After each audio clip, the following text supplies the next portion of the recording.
اور محدثین نے لکھا ہے جس جانور پر آقا علیہ الصلوۃ والسلام نے سواری کی جب تک آقا علیہ الصلوۃ والسلام سوار رہے اس نے ادب اور احترام کی وجہ سے پیشاب نہیں کیا۔ آقا علیہ السلام اتر گئے، دور تشریف لے گئے، کافی فاصلے پر تشریف لے گئے، پھر پیشاب کیا تو کیا۔ ہاں آقا علیہ السلام یہودیوں سے مذاکرات کے لیے مدینہ منورہ میں آبادی سے باہر نکلے اور یہودیوں کے کچھ قبیلوں سے مذاکرات کرنے تھے۔ آقا علیہ الصلوۃ والسلام دراز گوش لمبے کانوں والے جانور سواری سے اترے،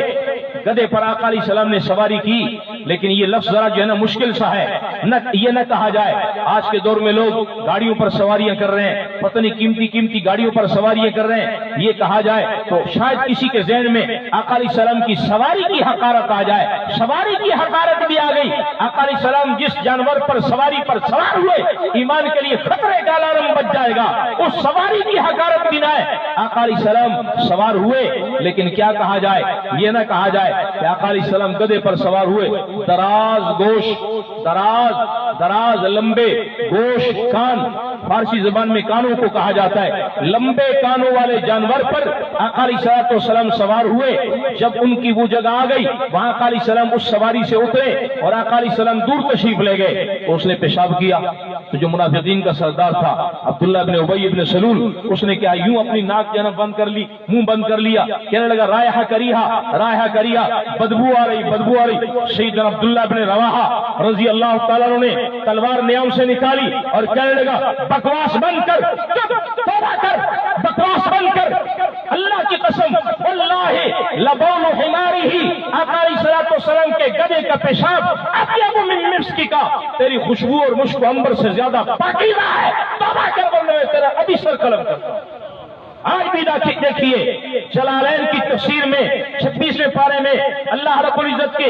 اس آیت کے تحت باقاعدہ علامہ مفسر جلال رحمت اللہ علیہ یہ سارا واقعہ عبداللہ بن رواحہ کا، یہ میں کسی عام مولوی صاحب ہاتھ ہولا رکھو، صبر کرو، یہ مولوی صاحب کا حوالہ نہیں دے رہا، حضور کے صحابی کا حوالہ دے رہا۔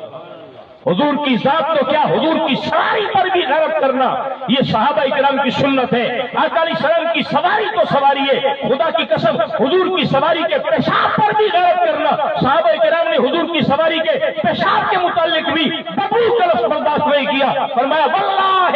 اللہ کی قسم لبول حماری، بول عربی زبان میں پیشاب کو کہا جاتا ہے، آقا علیہ السلام کی سواری کا پیشاب جو ہے اطیب من مسک کا، تیرے مشک و عنبر سے زیادہ پاکیزہ۔ وَإِن طَائِفَتَانِ مِنَ الْمُؤْمِنِينَ اقْتَتَلُوا فَأَصْلِحُوا بَيْنَهُمَا فَإِن بَغَتْ إِحْدَاهُمَا عَلَى الْأُخْرَى فَقَاتِلُوا الَّتِي تَبْغِي حَتَّى تَفِيءَ إِلَى أَمْرِ اللَّهِ۔ اس آیت کے ذیل میں حضرت جلال الدین سیوطی رحمت اللہ علیہ باقاعدہ یہ واقعہ تحریر فرما رہے ہیں، یہ واقعہ لکھ رہے ہیں۔ اس لیے مسلمانوں جانور بھی حضور کا احترام کرتا ہے۔ لکھا ہے آقا علیہ السلام جب آخر حیات طیبہ میں 100 اونٹ قربان کیے، آقا علیہ السلام نہر فرما رہے ہیں، ان کی گردن پر برچھی چلا رہے ہیں، بعد میں آنے والا اونٹ پہلے اپنی گردن پیش کر رہا ہے کہ آقا میری گردن کو پہلے قبول فرمائیے، پھر پتہ نہیں یہ موقع مجھے ملے گا یا نہیں ملے گا۔ آج آپ کے ہاتھ میں برچھی ہے اور میری گردن پر چلنی ہے، آقا میری گردن حاضر ہے، مجھے قربان کیجئے، اس سے بڑی سعادت دنیا کائنات کے اندر کوئی نہیں۔